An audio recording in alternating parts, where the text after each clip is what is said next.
that I like history and I like technology, and I definitely like the history of technology. Yeah. And so I've watched a bunch of documentaries and actually even own a couple books on this, the history of video games. And it's interesting because I feel like nowadays, hey man, how's it going? Good, good. How are you? I'm doing good. Good. Hey, when you were a kid, do you ever play classic video games? I mean, I guess what we would call classic now. Yeah, I did. You know, like what, like a Nintendo? Yeah. Did you have a Nintendo? Yeah, I did. Yeah, I had one of those too. Yeah. What was your first video game system? Was it the Nintendo? It was. Yeah. I didn't have anything before then. So yeah, Nintendo, and it wasn't like when it first came out. Sure, a little bit after that. We we didn't get one right away either. Our first game system was actually and I don't even know if you can classify this as a game system. I mean, we used it for video games quite a bit, but the Commodore 64. Oh, okay. Ooh, that's an old one. Yeah, in fact, some of the games that we had for it were on cassette tape, and they took forever to load. Forever. I remember sitting there for like minutes waiting for like Frogger to come up. But what do you think the first video game ever was? Okay, so it was probably either Pong, maybe Pong. Maybe Pong? Yeah, or something like a Donkey Kong type of thing. Okay, because now I'm starting to wonder if I told you this before when we were talking. Oh, Did no, I? No. Okay. It was actually, do you know what an oscilloscope is? No. Okay, so it's a piece of testing equipment or measuring equipment, depending on how you're looking at it, for electronics. So you've seen like a multimeter, right? Yeah. Okay, so imagine a more complicated multimeter where you can use it to not only find out like the voltage and the amps, but you can actually see how it's changing over time. So, you know, like a multimeter is great for like checking to see like, you know, like if you have a power adapter, is it putting out the right amount of watts or you know, amps and volts? Yeah. But if you're doing something more complicated than that, like looking at an integrated circuit, you know, like something that might look like a little computer chip, and you want to see and make sure that it's doing the correct things, you know, turning things on and off and changing voltages at the correct time, you look at an oscilloscope. And an oscilloscope, at least in the beginning, was, you know, the old like tube style TVs, like a CRT. Okay. And it was round, and you had several knobs on it, and you could do things like you could zoom in, and you could move your display up or down, and basically it allowed you to center whatever was going on there, and then you'd see the actual waveform. So like, you know, I'm sure you've seen this before, but just like an analog wave would just look like a wave, like up and down, like a sine wave, and then a digital one will actually look like more like boxes, like it'll go up and then down and then whatever, and you can see things on and off. So the very first video game, at least that I've seen on the internet, is these what would you call them? Electrical engineers made this device, and they would play it on an oscilloscope. And I've got a picture of it over here. So this is an oscilloscope, and the game was called Tennis for Two. Okay. And it's sort of Pong-like, but it's flipped on its side. This part right here in the middle is the net, and then this little arc right up on top is the tennis ball, and you would just flip it back and forth. And there was no score, there was no timer, it was just this. Nice. And I think the original device has been lost to time. People have recreated it at like gaming events to show off what they believe is the first video game. But it's kind of interesting that they took this piece of testing equipment and said, you know what? If we do these things, we can make it do this. Yeah. And I just, I like that whole idea of modding things. Yeah, that's pretty interesting. Yeah, I've said this before in other shows that I like history and I like technology, and I definitely like the history of technology. Yeah. And so I've watched a bunch of documentaries and actually even own a couple books on this, the history of video games. And it's interesting because I feel like nowadays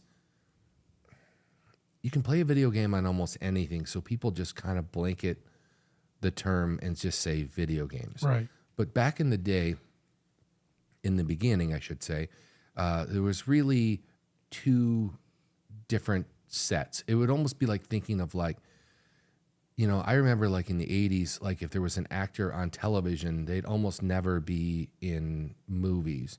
And if they made it to movies, they would never go back to TV. Right. There was like a distinct separation. Well, there was also in the beginning, there was a distinct separation between the arcade, which was popular, and home systems. Now, the thing is that a purpose-built cabinet for the arcade could have a lot more power, processing power and memory and stuff than a home machine. And even in the beginning, there were home machines that were purpose-built for one game. And that's kind of how like a lot of these arcade machines worked. They were purpose-built just for that one game, which excuse me, made it kind of expensive because if you think about it, every single time you want to make a game, you have to re-engineer not only like what the cabinet's going to look like and the software and the how many buttons and stuff you're going to have, but you had to actually create a new circuit board for each one of these. So by that, do you mean like pinball machines in the arcade that have their own kind of box and all that? Yeah, so that's a good example, and that was kind of one of the first games or arcade games because arcade games weren't always electronic. They weren't always a video game. In the beginning, they were mechanical games that could be played. But just like how you'd have to make a custom board for a new pinball game in the beginning. For every video game, they kind of took that same template and they just applied it to video games. Okay. So like one of the first video games was in the arcade was Pong. And it looked very generic, It doesn't look like what we would associate with a video game now. There were just two knobs, and I believe Atari started Pong, and I believe that they've always owned Pong. Okay. But yeah, they started out with it in arcade game or arcades, I guess is what you call it. I'm thinking like, what's the term? But the term is arcades. But the thing is like, it was very popular, and eventually they did move it to in the 70s, they moved it to a home version, but it was a console that you bought, and it was just Pong just for your TV, but the device only played Pong. Oh man, so it wasn't like you could switch games. You just played that. No, and there was no cartridges or anything. You just turned it on and it was Pong. Oh. Now it did have some like difficulty settings, like where you could speed the ball up and things like that. But other than that, it was just Pong. So if you wanted another game, you'd have to buy another game. Ooh, yeah. Okay, well that's interesting. So in the United States, I almost feel like just with the internet and the way we travel and things like that, I buy into the world feels smaller. But back then when this came out, like in the 70s, there was a lot more separation between our culture and other cultures, even with countries that we were friends with. So arcade games started exploding in the United States, and they wanted other companies wanted to get in on it. And one of the companies that got into it early on was Nintendo. Now, do you know when Nintendo started? Let me see. I don't, but I'm gonna say around 1991. No, wait a second. No, wait. Sorry. No. I'm sorry. We had Nintendos in the 80s. Yeah. Okay. 1982. No. Okay. It started in 1889. Oh, crap. Wow. Yeah. So it started out as a card company. They made like playing cards, but not necessarily like playing cards like we'd associate with playing cards for like playing poker. It was for playing all sorts of card games. Yeah. And somewhere in the 70s, I believe, they started to make video games. The first widely known one was called the Game & Watch, which was like the first portable game. Now, do you remember, like as a kid, like I had these when I was a kid, the Tiger Electronics games? Yeah, I remember those. Yeah. It took a couple AA batteries, and it played the one game, and that was kind of what the Game & Watches looked like. Except those were fun. I would actually say the Game & Watches look cooler. Yeah. But whatever. Okay, so they had those, and they had some success with them, and they thought, we want to get into other video game things, and they saw the arcade market in the United States just blowing up, and they thought, you know what, we're going to get in on that. And back in the beginning, they were really loose on like video game clones and copies and things like that. People sued each other, but it wasn't like nowadays where like if you just basically take someone else's idea and make another version of it, people will go, oh, wait a second. Right. You can't do that. Yeah. So one of the popular games back then was Space Invaders. Okay. Yeah. You played Space Invaders. Oh, yeah. Not when it first came out. No. Well, actually, I think I played it on the Commodore. Well, that wasn't when it first came out, though. But Nintendo wanted to get in on this. But they were worried because there were some big name players on the arcade market. And they weren't sure that this was going to be successful. So what they did is they figured out how to make a board that a circuit board that was basically like a generic board that then could take an EEPROM, so like a programmable chip. Okay. And they could put the game on the chip. And then if they had a success with this first video game, then they could move on to making another game and use the same board just with a different chip with a different program on it. So sort of like how today it works where you'll buy a system. Well, I guess maybe not today because now everything's online. You just download it. But the previous version, when you had cartridges or I guess later on CDs, but it would almost be like changing the cartridge, except for this would be permanently soldered on the board. So you couldn't easily change it, but it could be done. So the first video game that they produced for the United States market was a game called Radar Scope. Oh. And Radar Scope is a crappy ripoff of Space Invaders. Yeah. And what they had done is they had made, I want to say, a couple thousand of these, and they shipped them over to their American arm. I think it was. Did they set up like Nintendo of America? Or they might have been working with somebody else.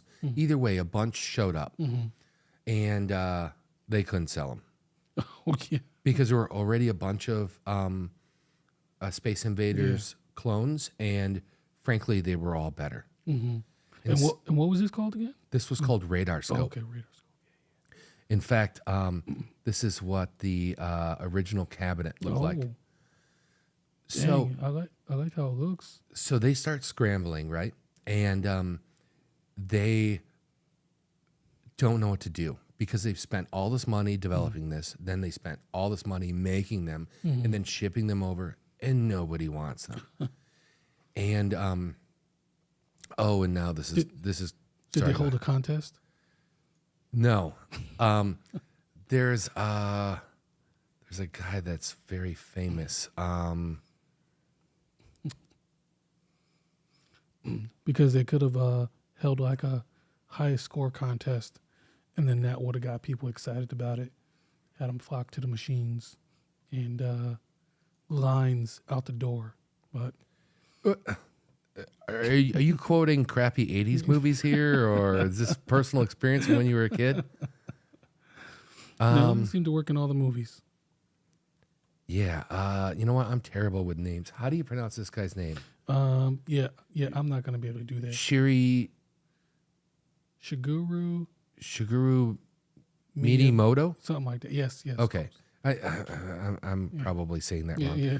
But when this guy worked for Nintendo, and they said, they went to him and they were like, why is nobody buying our game? And, is there anything that can be done? And how can this be fixed?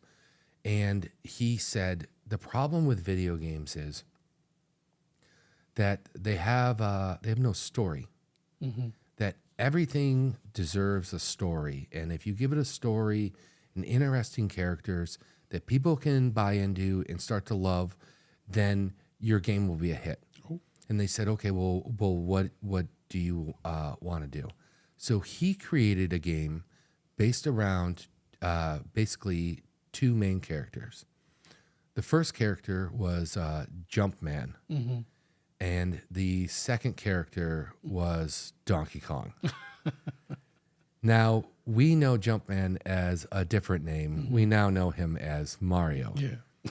This guy created Mario, and he also created Donkey Kong, and he created, I believe he created The Legend of Zelda. Oh, I mean, wow. all of the big franchises, I shouldn't say all of them, most of them trace back to this guy. Okay. If there was a father of Nintendo characters, he would be it. Nice. And if you think about it, Donkey Kong had a story. So there was Jumpman, and he needed to save the princess from Donkey Kong. Yeah, kind of basic story. Right. And because of the way that they design these cabinets, he's like, I got a great idea. We don't need to waste any money on building new cabinets. What we need to do is we need to program these chips, send them over to our counterparts in America, and have them install the chips and then just replace the side art. Oh, okay. And so here is the first, maybe I don't have it over here.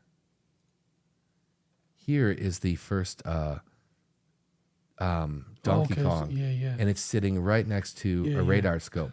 They're the same machines. Yep, They've are. just been, all the decals have been changed. Yeah. And then the chip has been changed. And it was a success. Nice. I mean, early on games, like really early on, big success, of course, was Pong. And then there were things like Space Invaders and stuff like that.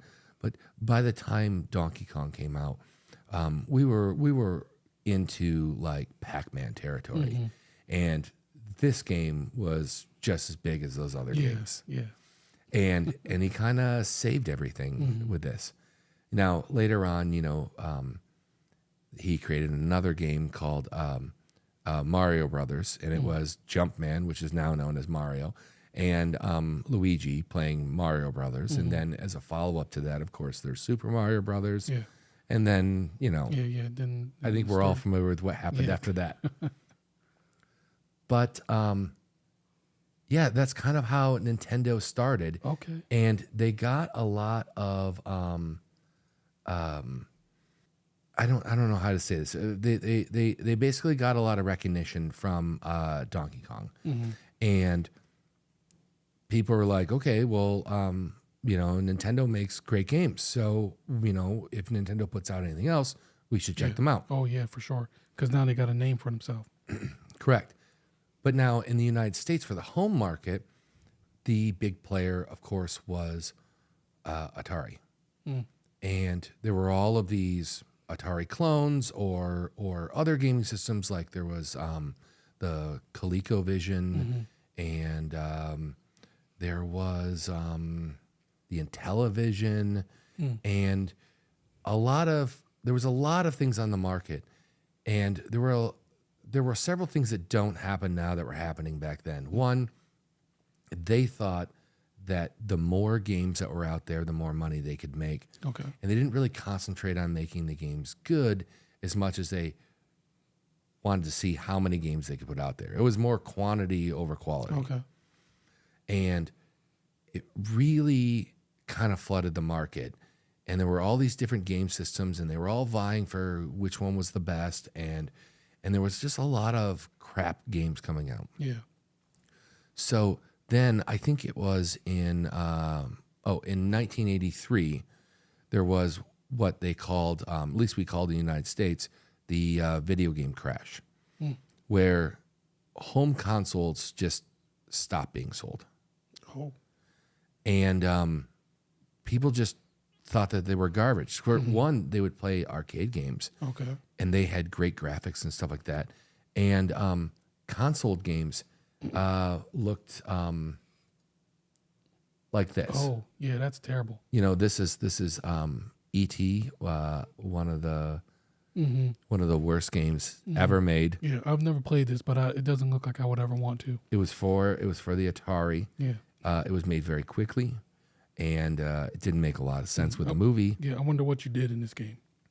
You know what? I think I've tried to play it before. It looks like they're tossing the ball around.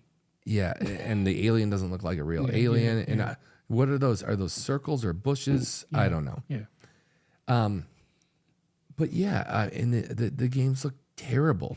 And in the arcade, you could play things like Pac-Man and Donkey Kong, and that looked really good for the time. Yeah. Like when you were a kid, did you ever go to arcades? Yeah, I did. I went to, but I didn't go to them, kind of this early. I went to them when, they had advanced games, like Street Fighter and Mortal Kombat and Terminator. Oh, okay. But yeah. But like when you were younger, if your family, like I remember, my family and then my parents had friends that also had kids. So our family and their family would all go to like this pizzeria. And a lot of times they'd have like Missile Command or or Space Invaders or something sitting up front.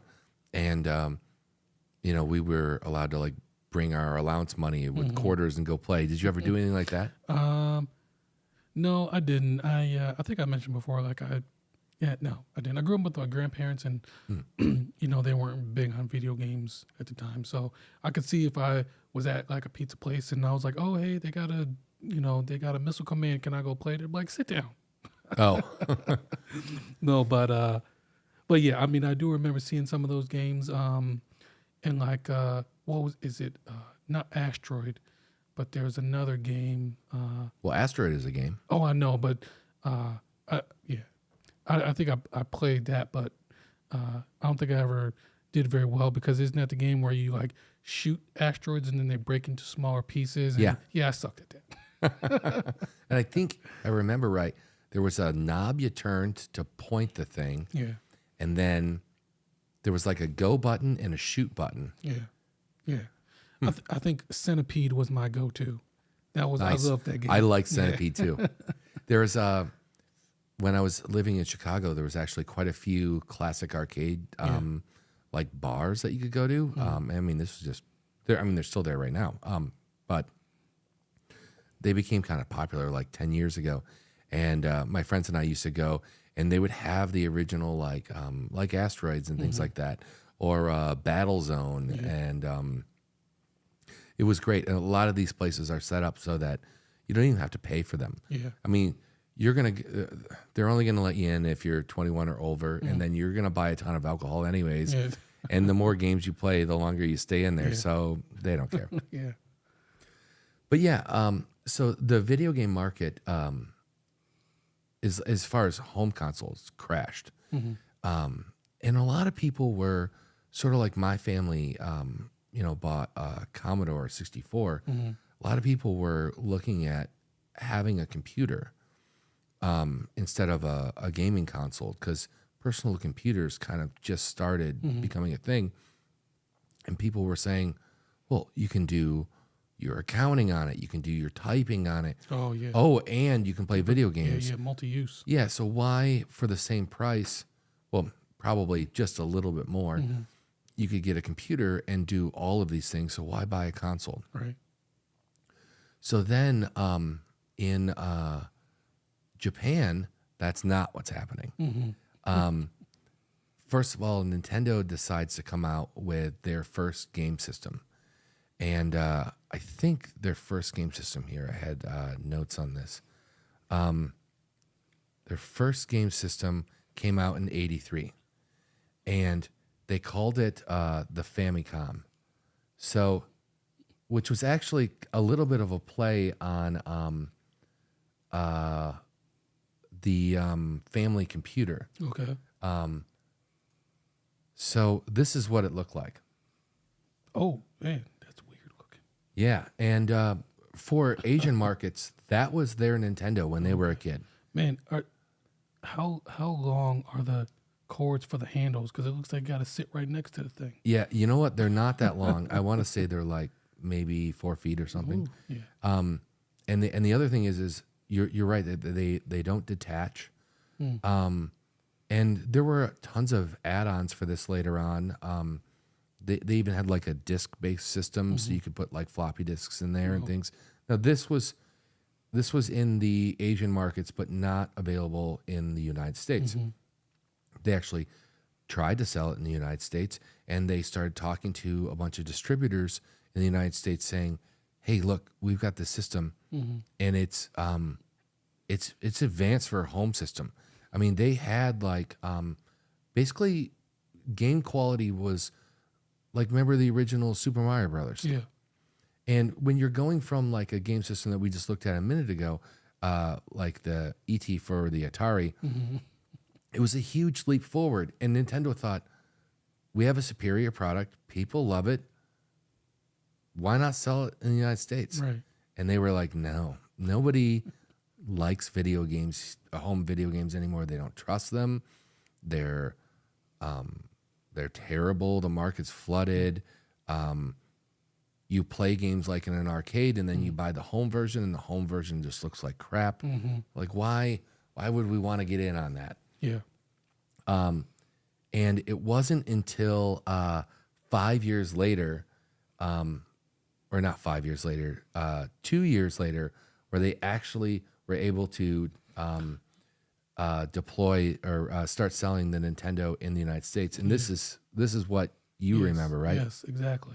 Yeah, it's actually just the Famicom, which then was kind of retooled because they thought that the other look wouldn't go over here. Oh, yeah. And I like this look better. yeah, and they said, they're going to go for a more like, I don't know, like a boxy look. But originally they went to CES and everyone was kind of getting into computers. And so then they were like, well, maybe a game system wouldn't work. And originally they said, well, we know we have to retool the Nintendo to sell in the United States. So maybe we'll just make it a full-blown computer. Oh, my goodness. And so originally this is what the Nintendo was going to look like for the United States. I'm glad it didn't. Yeah. And then they showed this off, and they showed off their games. And people were like, yeah, I mean, it's kind of good, but I don't know. Yeah, what's that piece? Or yeah, what's that? It's the original Zapper. So the original one came with a joystick, 2 game pads, and a Zapper. Oh, And I think this is a tape deck. okay, yeah. But that never actually turned into anything. Okay. And we actually ended up with what we know as the Nintendo Now. Yeah, a lot of memories looking at this picture. Yeah. But it's just weird because when nobody trusted video games, right? Or nobody trusted home video games.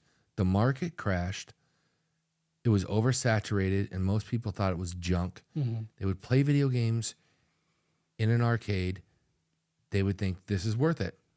But most people couldn't afford a full-on arcade at home. Yeah. And when the Nintendo first came out with the Famicom and tried to sell it here, we said no. We basically told them that that they were crazy and that they would never be able to sell it here. Mm-hmm. Then they finally got their foot in the door 2 years later, and it blew up and was like the biggest thing ever. Yeah.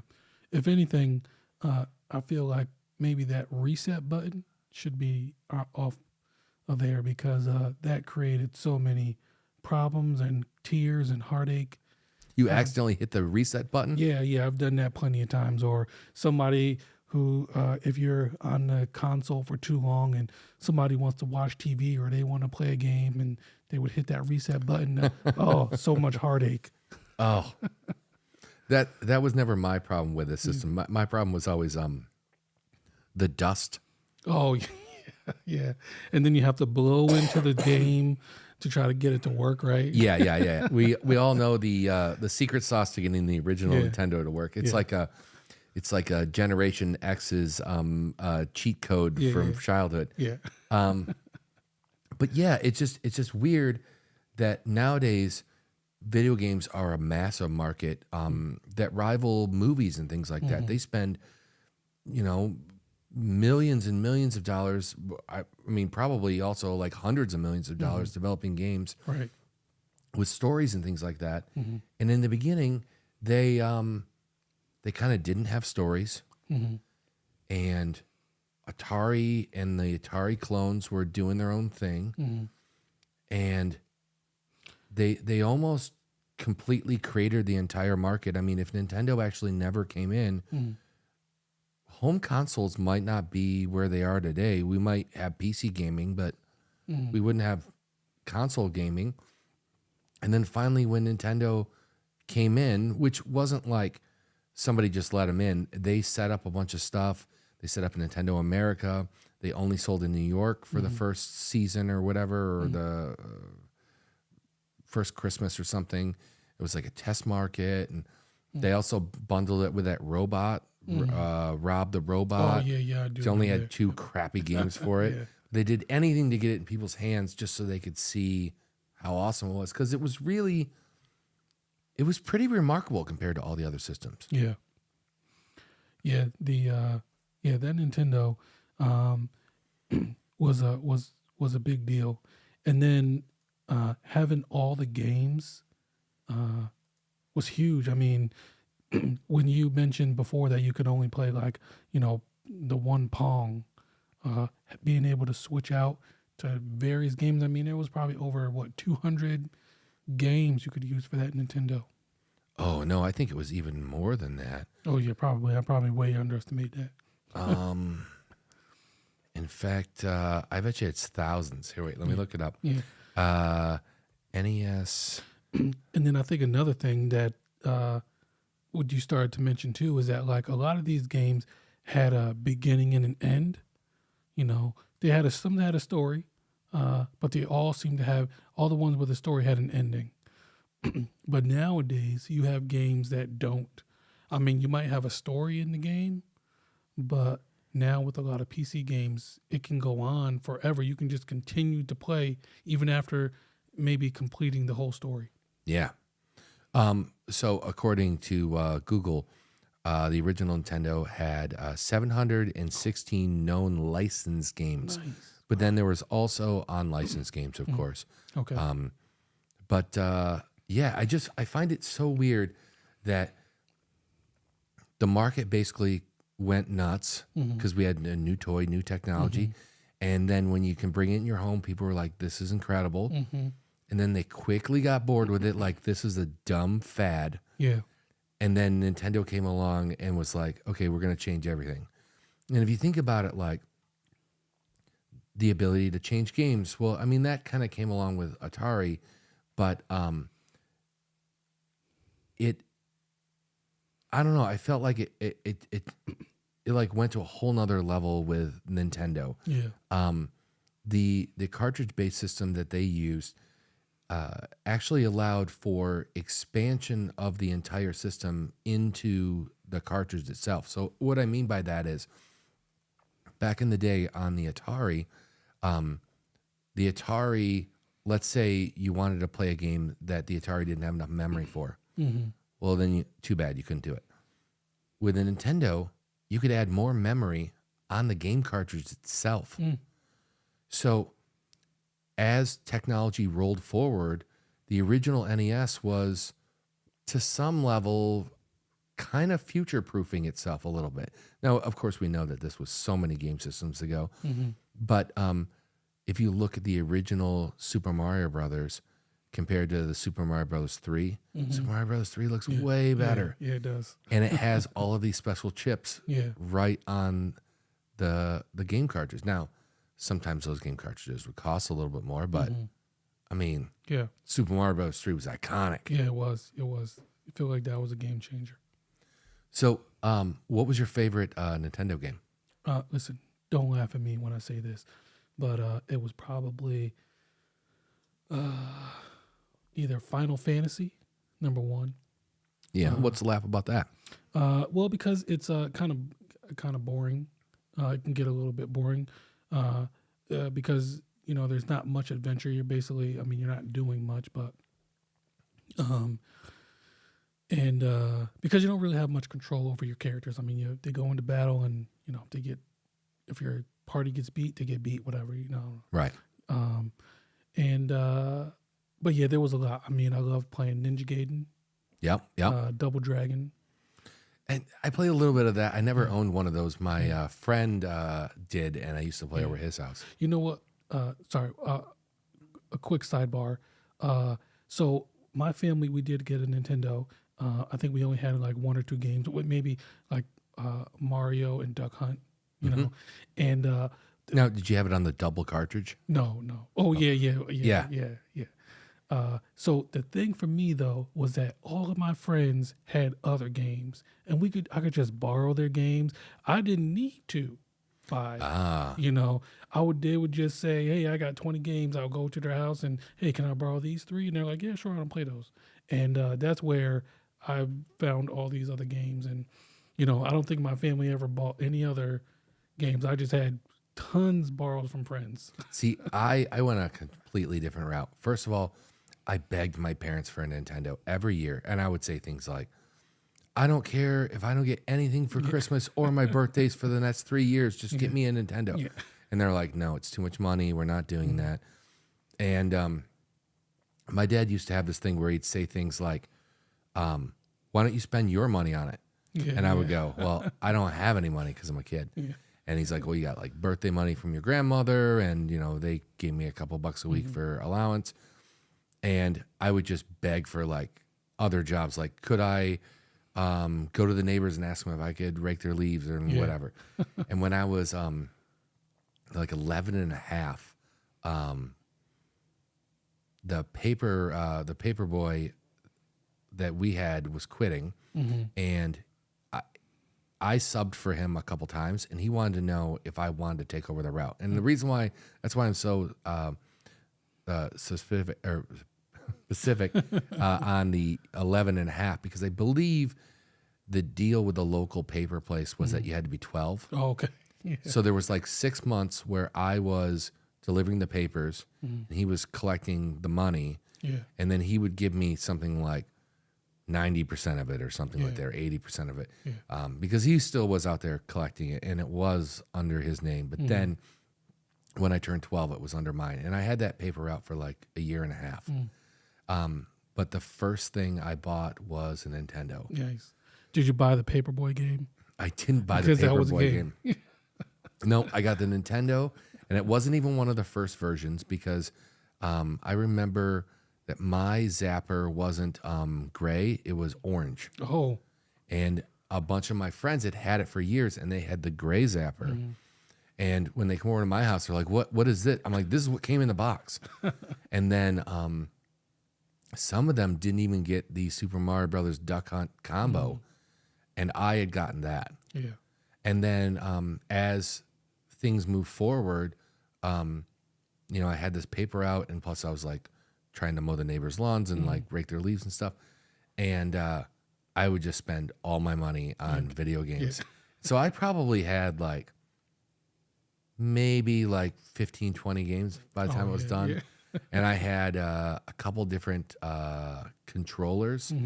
There was like one that looked like a flight stick that I would use all the time. It was this weird like double like grip thing that you just hold on to, and then everything was like a trigger or a thumb press. Oh, okay.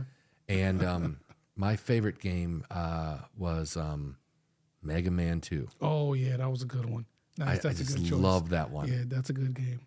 And I just played it so often that I eventually beat it. And I remember that being the first game I beat. Yeah. And then I started thinking, can I beat all of the other games? So then I would pick a game and just go after it. Like, I think the next game I beat was Metroid, which nice. took forever. Yeah. Do you remember you had to write down the codes that they gave you? Yep. Because there was no save in the games? Yeah. What was the first game you beat? I don't know. It was probably that Mario game. Super Mario Brothers 1? Yeah. But yeah, I don't know. I don't know how many other games I beat because, you know, I didn't because I borrowed all of them. So, Right. you know, they were on the time limit. But so I did play a lot. Like I remember Blaster Master. I don't know if you ever heard of that game. I never had that game, but one of my friends had it. Yeah. And we used to trade games. Oh yeah. So I'd give him one game and he'd give me one game. So that game was fun too, and I remember I borrowed that game for so long, and I couldn't even get past like I don't know. There was something I was missing, and I finally figured it out that there was more than just the level I was on. And then I think like a week after that, I had to get the game back. Do you remember Battletoads?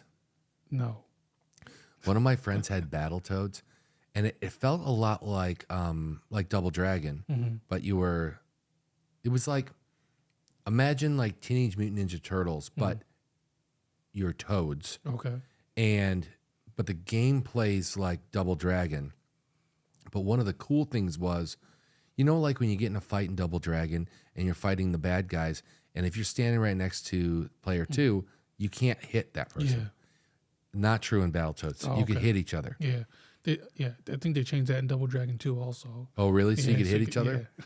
Okay, because the one thing I remember was if you broke this robot, it would leave like a pipe on the ground, and then you could pick the pipe up and use it as a weapon. Oh, okay. But like, let's say we're playing together and you pick the pipe up, and I wanted the pipe. Yeah. I just come over and I'd punch you. You drop the pipe, and then I go grab it. Yeah.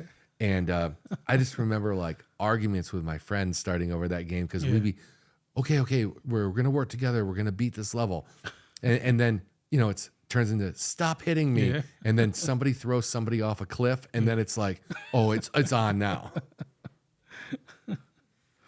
Did you play any sports games like Tecmo Bowl or Double Dribble? No. Well, you know what? On the Commodore, there was a football game that I would occasionally play, that my dad and I would play. And we also played, we had 2 different versions of summer and winter games, like Olympics. Oh, yeah. And we would play that. Yeah. You played that when you were a kid? I did, yeah. And that reminds me of California games. That one was pretty cool, too. It was basically the same kind of thing, but it was like different activities. So I think it was like a little, like a roller skating thing, a little frisbee thing. I don't know. That was pretty fun, too. I think I do remember that. I don't remember playing it, but I think I remember talking about it. Yeah. And you know what's funny too is remembering the music in some of the games. Yeah. Because it was so like cheap and cheesy, but that's usually what brings back a lot of the memories. Yeah, yeah. They definitely don't have the soundtrack that they have Yeah, now. yeah, that's true. Yeah. In fact, I remember, and I didn't even know this was a controversial game at the time. Mm. And if you look this up online, a lot of people are calling it like the precursor to games like Grand Theft Auto. Mm-hmm. There was a game on the Commodore 64 called, well, it was labeled as Robber, but I think it might have been Cops and Robbers, or maybe it was just named Robber. But basically, the game started with you exiting a bank, and you had just robbed it. That's where the game starts. Okay. And then you're supposed to get out of the area with the money without getting caught by the cops. But you basically, in one hand, had a bag of money, and the other hand, you had a gun, and you got to shoot cops. Yeah. And at the time this came out, in the early 80s, people were like, how can you be promoting this? Right.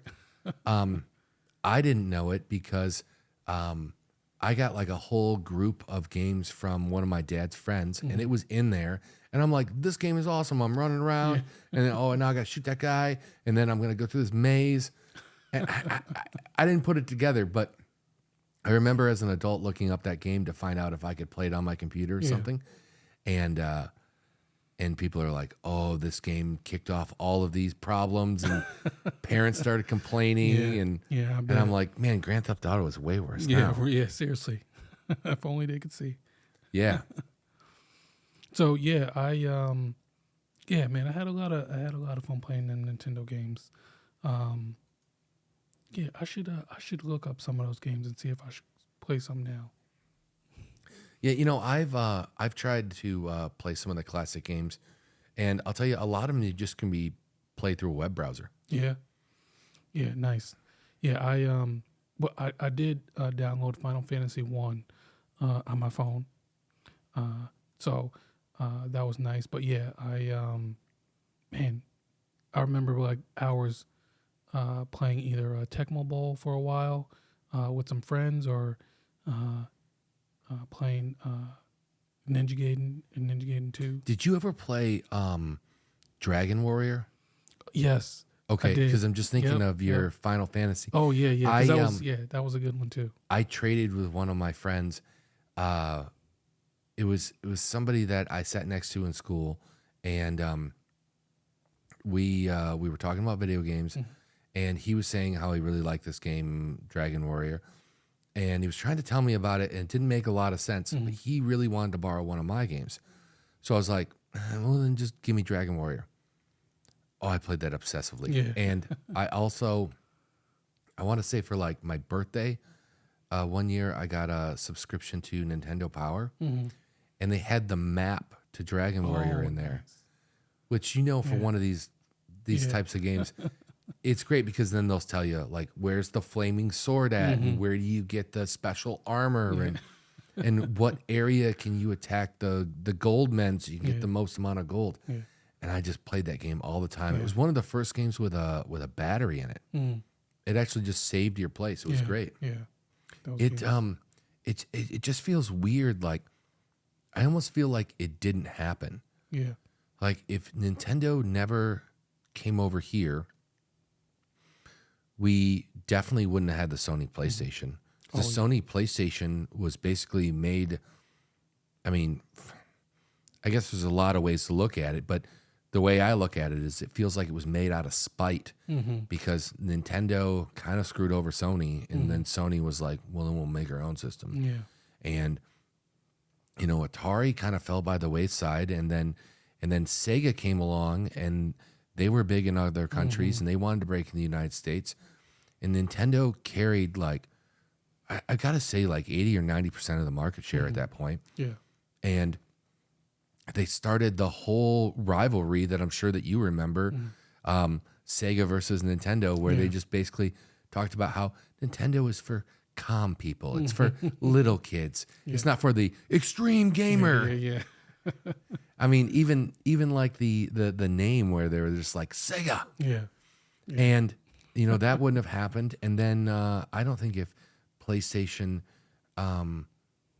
had gotten to the level it had gotten to that we would have had an Xbox, because I think Nintendo or that Microsoft looked at it and said, you know, video games aren't just for kids, and there are people that won't play it on a PC that want a console, and Microsoft had created this whole technology which they called DirectX, which allowed them to do kind of multimedia functions, and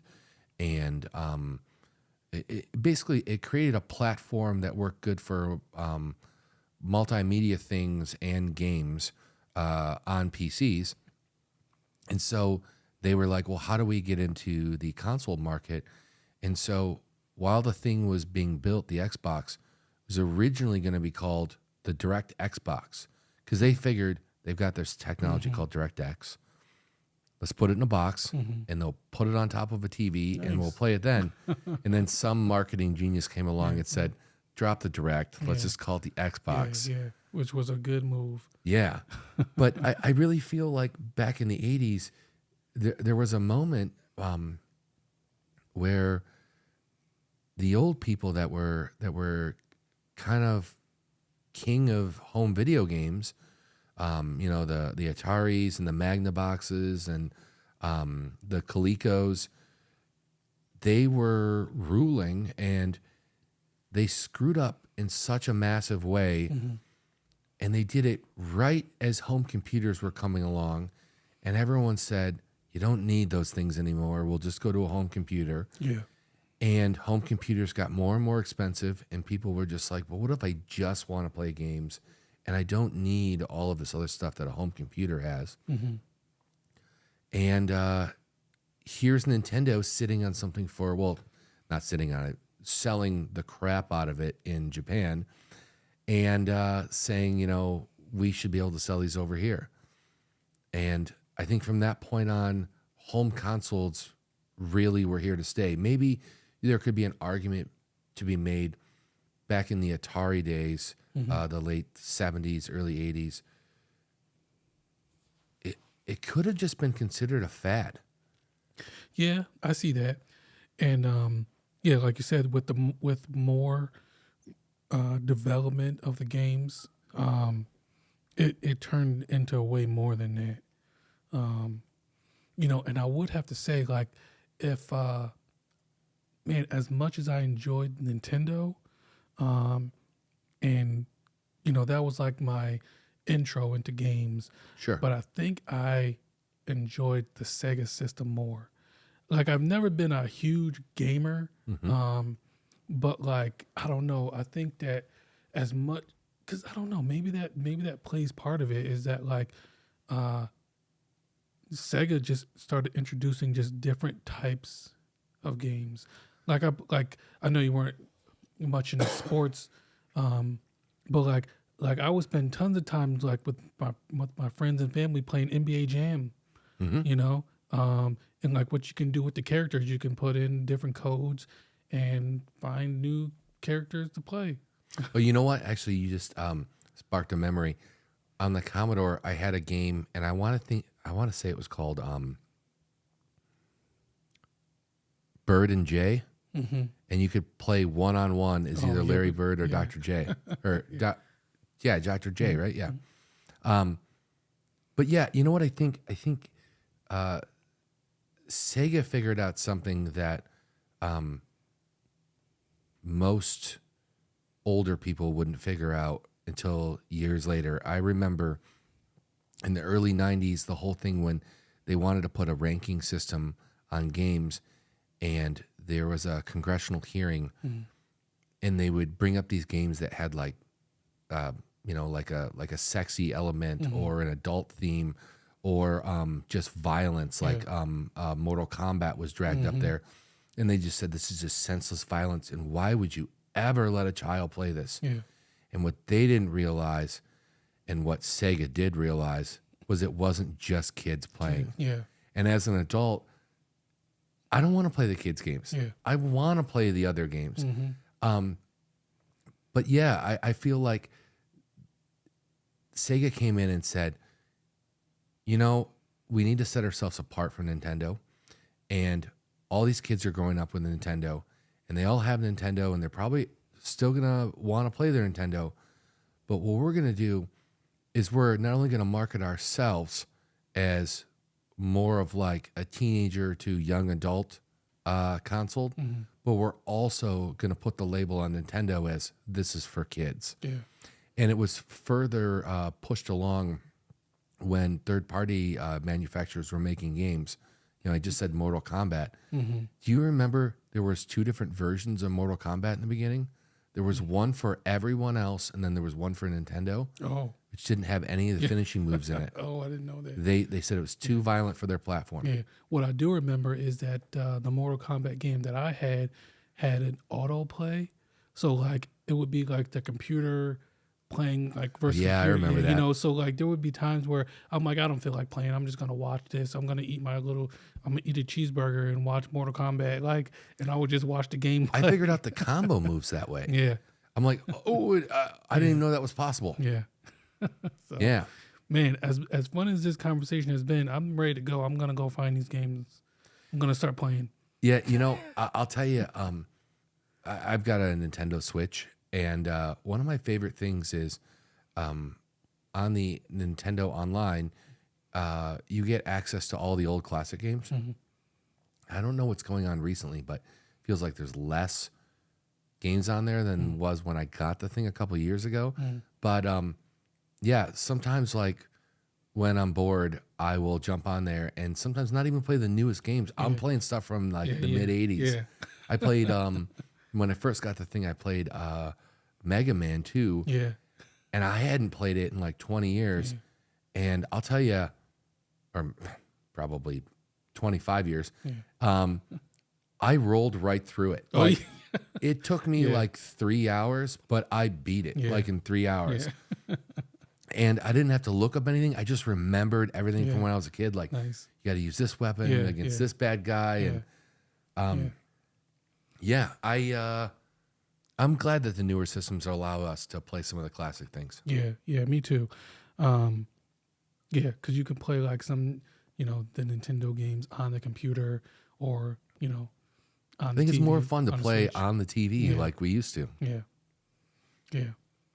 Well, hey, since you got a Nintendo Switch, want to go find some We should play some Double classic Dragon? games later on.